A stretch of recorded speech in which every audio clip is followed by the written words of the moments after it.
Okay, so I was thinking we haven't visited Email Geeks in a while, and we did have a question from Sujal yesterday. Um, so I thought we could explore this. Experiment path is becoming more and more helpful in a lot of our customer use cases too. So I thought, why not? Let's just make sure we have a full exploration of it. I feel like Peyton, you used it quite a bit for. Did you use it recently? The experiment Experiment path paths? Yeah. for when maybe want to do all that A/B testing. Yeah. Um, right. And then one of our other customers, we're also using that. I think it's just becoming an easier way to what is it? Just build like paths in canvases.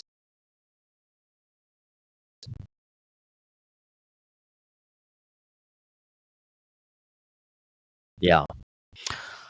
I totally agree. It's not talked about enough, I feel like. Or like explored enough. So okay. Let's actually check out experiment paths then. So before experiment paths came around, and actually I do. I feel like one of our audio is kind of. I think it's James. You think so? We have echo cancellation. Maybe hey, maybe we can try muting if we're not necessarily talking. Alan, you're like talking away from your mic. Oh, and you can't hear me. Yeah, could barely hear. That's It's so better now. crazy. Okay. Do we all hear a little bit of that like echo, or not echo, think but it's it's like James, try muting. I'm gonna just mute you. Yeah, I think it's James. Sorry, James. Please feel free to talk. We'll just have you muted when you're not talking, and then we'll fix the echo next time. So okay, can you still hear me? Okay. Yep. Okay, experiment path. So before experiment paths became a thing, we strictly relied on the add variant feature, right? But then you want to test like one copy in the middle of a busy variant flow, and then maybe it's like a 10-step delay message, flow, and all of a sudden now your canvas has doubled in size. And that was kind of the pain point for a lot of teams. Um, your canvases can crash if it's too big. If there's too many steps, like it'll take long to load. It has crashed on me before, so I think that's why experiment paths came about, so that you don't have to just simply clone the variant just so you can test like one copy change here. But instead of doing that, why don't we, maybe it's this third message we want to test out. So put an experiment path here, make that delay step go there, and then make 50% go here. And then maybe here, let's do web push. So Sujal did ask, does experiment path work on push? Opens clicks, is that predominantly for emails only? And the community did say that it should work regardless of channel, but I think Sujal is asking, is there a way to decide winner based on push specific metrics? Which is actually a really good question. So let's check it out. So we only have iOS push, so let's do that. And maybe it's like, you haven't played in a while. Come back to Braze trivia and I don't know, see how many questions you can get right. I'm a copywriter. But then all of a sudden we're like, oh, let's try something else. Okay, so then maybe it's like, where have you been? How's that?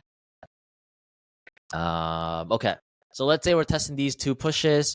Let's actually go over the types of features we have here. So we have path distribution 50-50, add a path, add a control group, distribute paths evenly. So I can add a control group. Let me delete that. Path distribution is under assigned by, okay, distribute paths evenly. That's nice. They just split it down the middle for us. Is my Braze screen size okay, by the way? Let me make this just a little bit bigger. Hopefully that's better. Winning path uses the delay group for an initial test and sends all users in the delay group down the single path that performs best. Uses a delay group. So what does that mean? So there's a delay group.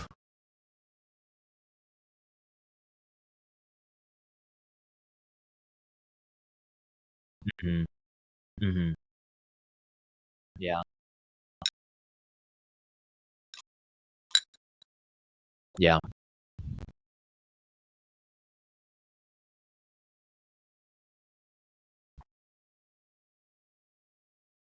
Yeah.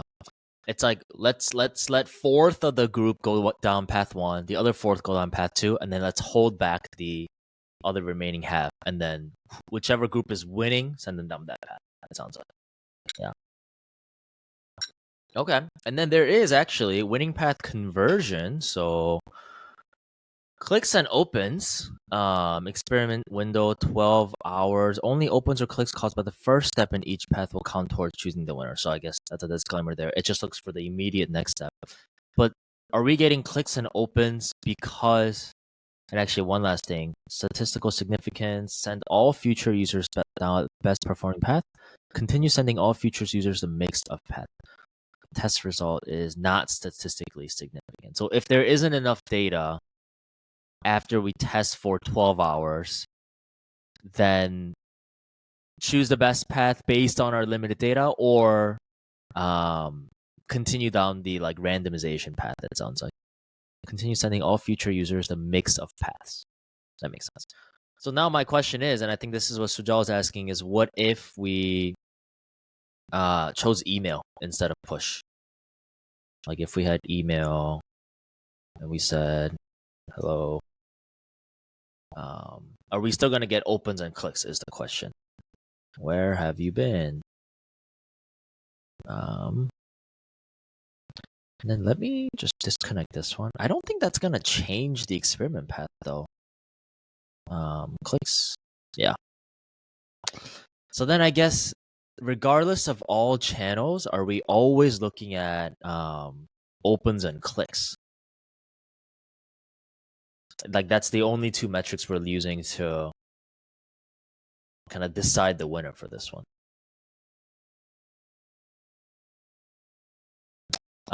Can anyone open up the Braze docs real quick to see if there's any info based on that besides just opens and clicks? It looks like that's all we get for winning paths, so I think that is the case. Personalized paths, same thing, opens and clicks, and then randomized paths is just random. Okay, so which I'm kind of surprised because, right, like opens and clicks are becoming less and less of a accurate way to measure if something is happening, right? With all these machine opens and like bot clicks, like I think as a whole, like the MarTech community is leaning towards conversion events. Like what events did the user trigger as a result of reading your message? And like, I think deliverability experts would say like opens and clicks, especially for emails, is kind of outdated. It's no longer the best metric. So in that sense, I'm a little bit surprised that opens and clicks are our only two options. I really thought there might have been like a conversion event. Additional settings? No. Conversion tracking window. No conversion events have been defined for this canvas. Oh, okay. So maybe we need to set a conversion first. Spoke too soon. I'm sorry, Brace. So maybe it's like trivia completed. That's like our conversion for our users. And then maybe start session. Okay, build canvas. Okay, we're getting somewhere. So yeah, I think so too. Okay.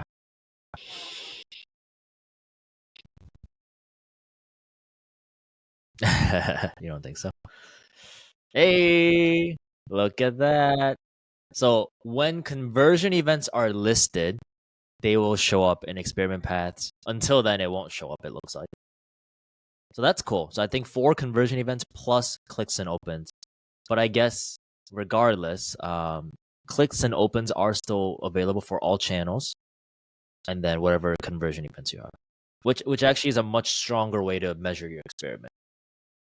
So it was actually, wow, great discovery.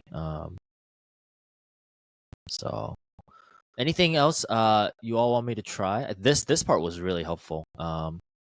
Select how long to track all conversion rate for using this overrides conversion window specified in the canvas setup. What's the point of this? Oh, Braze AI operator.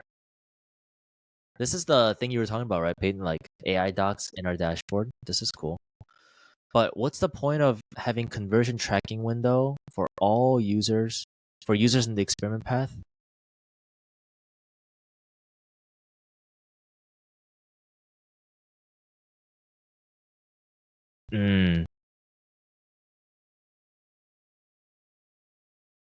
Yeah. If I'm in the experiment, you hold me up for 2 weeks. Gotcha. For if there's like a delay in the experiment for any reason. Yeah. So experiment window, additional settings, how long to track all conversion events for users in the experiment path. This overrides a conversion window specified in the canvas. So in the page 1 of the setup, it overrides what we have there. Yeah. That's cool, actually. That's very interesting. I'm trying to think like how any of our customers could use any one of these features. If after sending this message, we're giving them 3 days to complete our trivia, but in here, by experimenting with different copy, additional set. Uh-huh. Okay. Gotcha. Okay. Yeah. Maybe it's actually allowing us to test different conversion windows. Yeah, like you just said. Even after it's set, because once you launch a canvas, you can't actually change the conversion. Maybe that's why it's created, to give us that like flexibility. Can Braze AI tell us like why does the experiment path include conversion tracking window in the additional settings tab? Let's see how good this docs AI is.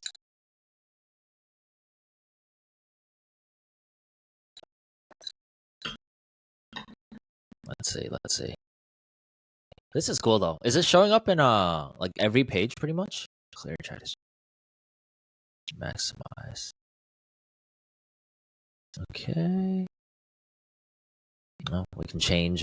This is a classic ChatGPT or OpenAI integration. You're losing me. Huh? Yeah. You're losing me, Braze. Braze AI. Oh, actually, okay. Ensure consistent time frame for attribute conversions. Tracks conversion events. Okay. Because experiments need a single experiment level attribution window to consistently measure which path drives conversion. This setting overrides any per event conversion window. Okay, that kind of makes sense. Maybe it's like resetting like an experiment down below after like the user got to this point. Okay. I'm happy there. Cool. Anything else about experiment path that you want me to click around and read into? Then each user in the delay group. I do think personalized path is cool. It is maybe better than winning path. So it works the same. There is also a delay group, but winning path just simply chooses the winning path. And then personalized path, I think like kind of there's more of a training aspect to it. To initial test to train a lookalike model. Then each user in the delay group is sent down the path most likely to result in conversion for them based on their similarity to previously converted users. Yeah. So winning path, everybody goes down like whatever path was quote unquote winning. But then personalized, exactly. like I could be receiving one copy and you could be receiving a different copy. Yeah.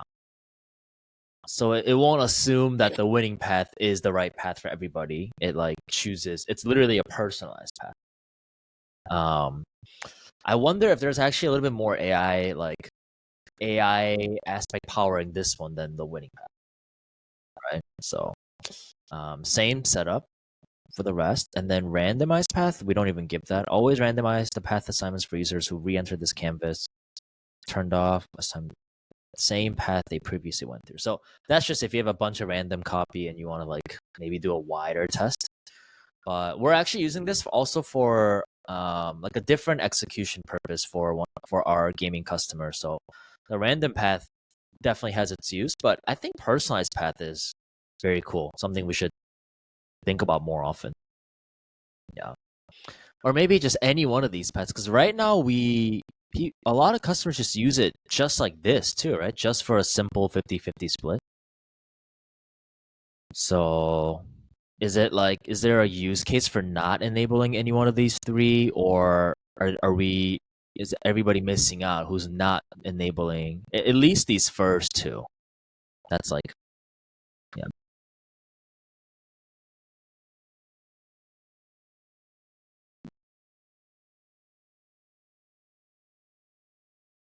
Yeah.